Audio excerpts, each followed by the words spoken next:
দেখো কাণ্ড, সেই 16ই জুলাই আমার জন্মদিন গেছে, এখনো পর্যন্ত আমার জন্মদিনের পুরো ভ্লগ সিরিজ আমি শেয়ার করে উঠতেই পারলাম না তোমাদের সাথে। আমার জন্মদিনের দিন মানে 16ই জুলাই কিভাবে কাটিয়েছিলাম আমার প্রিয় মানুষটার বাড়িতে সারা দিনটা, সেটা তো তোমাদের সাথে অনেক আগেই শেয়ার করেছি। আজকে শেয়ার করব আমার নিজের বাড়িতে আমার জন্মদিনটা কিভাবে সেলিব্রেট হয়েছিল।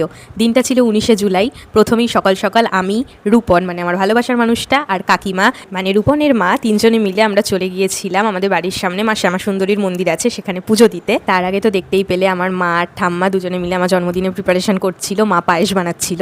বাড়ি ফিরেই তো একজন আমাদের পুচকে লুচিকে নিয়ে বসে পড়েছে তার সঙ্গে খুনসুটি করতে। এবার আসি আসল কথায়, আমার জন্মদিনে এত গিফটস আমি পেয়েছি, কিন্তু সব থেকে বড় গিফট যেটা এবার আমাকে কাকিমা দিয়েছে সেটা নিয়ে একটা গল্প বলি। আসলে আমার বাড়িতে কোনো দিনই কারুর জন্মদিনে আশীর্বাদের চলটা নেই, কিন্তু রূপনের জন্মদিনে প্রত্যেক বছর কাকিমা ওকে এত সুন্দর করে সাজিয়ে আশীর্বাদ করে, আমার খুব ভালো লাগতো। আমার খুব ইচ্ছে হতো যদি কখনো আমার জন্মদিনে কেউ আমাকে আশীর্বাদ করতো, কিন্তু এতদিন যেহেতু ওর বাড়িতে আমাদের রিলেশনশিপটা নিয়ে কেউ কিছু জানতো না, সেই জন্য এই আবদারটা করে উঠতে পারিনি। কিন্তু এই বছর সুযোগটা এসে গেল, আমি কাকিমার কাছে আবদার করলাম যে কাকিমা, এবার আমার জন্মদিনে তুমি নিজের হাতে আমার আশীর্বাদের ব্যবস্থা করো। যেই বলা সেই কাজ, কাকিমা মানে সঙ্গে সঙ্গে রাজি হয়ে গেল। আর আমার জন্মদিনে এই যে দেখছো সবাই আমাকে প্রাণ ভরে আশীর্বাদ করছে, আর তার জন্য যেই এত সুন্দর করে থালা সাজানো, ধান দুব্য দিয়ে, প্রদীপ দিয়ে, তারপরে ওই যে থালায় দেখছো 5 রকমের মিষ্টি আছে,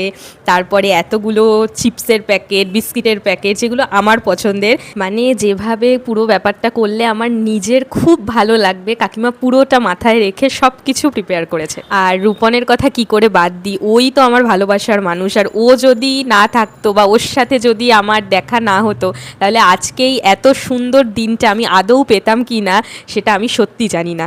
এত ভালোবাসা, এত সাহচর্য, এত যত্ন যে আমি ওর ফ্যামিলির কাছ থেকে পাচ্ছি, তার জন্য আমি ভগবানের কাছে সত্যি ভীষণ কৃতজ্ঞ। আর এই মানুষগুলোর কাছে তো অবশ্যই আমি কৃতজ্ঞ। রূপন আর কাকিমা দুজনে খুব সুন্দর করে আমার আশীর্বাদের থালাটা, আমার পছন্দের স্ন্যাক্সগুলো, তারপরে আমার পছন্দের মিষ্টি, পায়েস সব কিছু সাজিয়েছিল।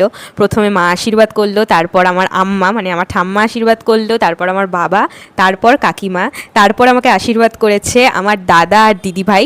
আমার দাদা দিদিভাই মানে রূপনের মাসির ছেলে আর তার ওয়াইফ। এই যে আমি পরিচয়টা দিলাম রূপনের মাসির ছেলে আর তার ওয়াইফ বলে, ব্যাপারটা কিন্তু আমার কাছে খুব অড লাগছে, কারণ দাদা দিদিভাই কখনো আমাকে বুঝতেই দেয়নি যে আমি মানে ওদের ফ্যামিলির বাইরের কোনো একজন। আমি ওদের বোনের মতো নই, আমি ওদের বোন।